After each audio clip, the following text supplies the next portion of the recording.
血洗流金宴的芳心国师，究竟是不是你？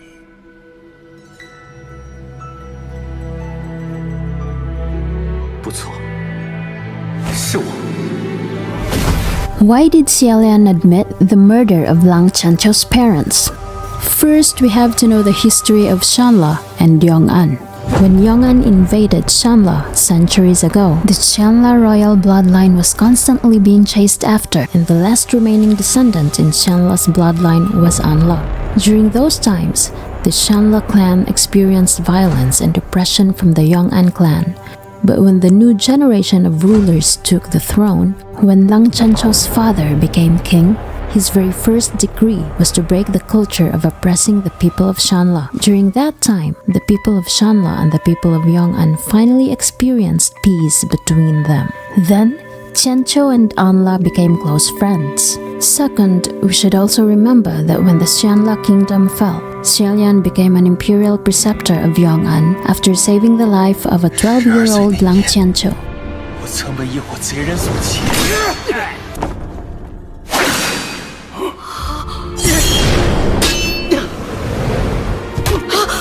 好。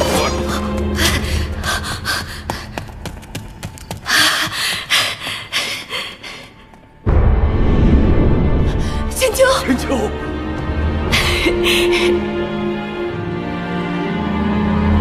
XIE Lian later assumed the name Fangxin and showed himself to be mysterious, never revealing his face. By then, he had become Qianqiu's master and taught him swordsmanship for 5 years.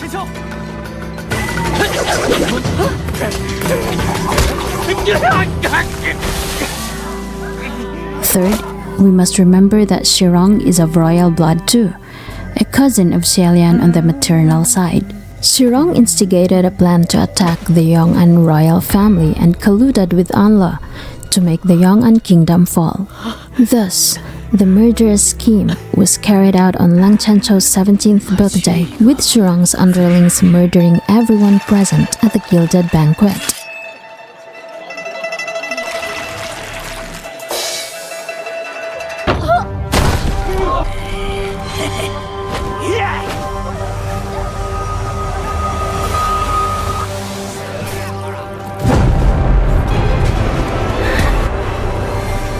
The king and queen, however, were slain by Anla.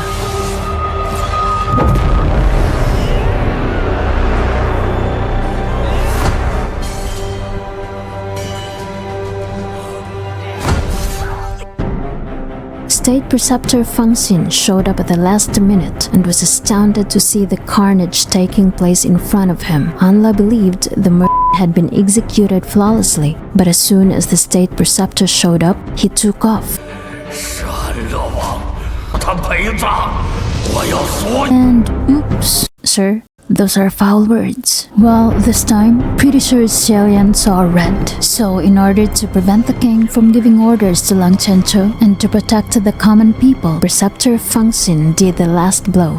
After giving the final blow to Qianqiu's father, XIE Lian met Anla and revealed his face. According to the novel, that night when he escaped and found Prince Anla, he was originally going to warn him to never start trouble again. Yet after the last descendant of his royal house discovered his true identity, he excitedly grabbed hold of him and asked him to join his grand scheme of revenge and aid the recovery of their kingdom. His eyes were so red with passion and his voice so high with excitement that it made one's hair stand on end. He first vowed to spill blood at the gilded banquet, then kill Lang Qianqiu, and then sow havoc in Yong'an. They would do this even at the cost of destroying the growing amity between the two peoples and at the cost of all the lives that remain from Shanla. As long as they could drag everyone of Yong'an, royalty and commoners alike, to the depths of hell, they would not hesitate. So in the end, XIE Lian killed Anla. Hence, the simple reason why XIE Lian admitted this guilt is to let Lang Qianqiu think that the blame is on XIE Lian alone, and not the whole Shanla clan. XIE Lian chose peace over war, Xie Lian doesn't want another bloodbath to happen like it did many years ago to be repeated.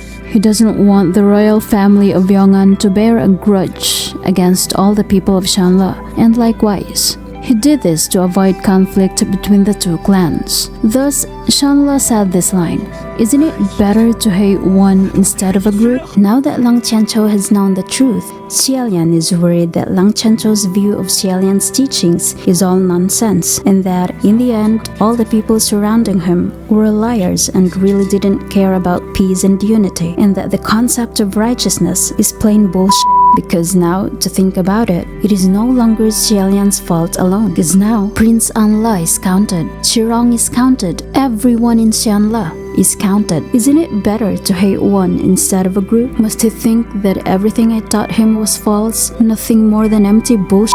I believe that in here, Xie Lian was having a traumatic flashback of the events after his first ascension and during his first banishment. The emotions he had felt at the time must have been immensely horrifying. The effects of war and invasion were physically, emotionally, and psychologically devastating, and he had witnessed and experienced them all. That's why Xie Lian pinned all the blame for this crime on himself to prevent Lang Qianqiu from experiencing what he had experienced in his younger years. Xie Lian's confession of this guilt was not to make Lang Qianqiu look like a fool, but rather to protect him from harm and traumatic events of war, and to protect the common people of both Shanla and Yong'an. You know what? This is very Christ-like behavior, pinning all the blame on himself to save the many. And this consolation of Hua Chang also summarizes the acknowledgement of this crime. He said, "The Yong'an king was killed to protect the remaining people of Shanla. Prince Anla was killed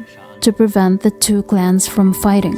In the end, in dying at the hands of Lang Qianqiu, the murderer faced justice. 3 lives exchanged for centuries of peace. That's worth it. If it were me, I would have done the same. Listen to me. You weren't wrong. No one could have done it better than you." So, I think at the very least, we have answered the question of why Xie Lian admitted this massacre. Just Xie Lian being Xie Lian.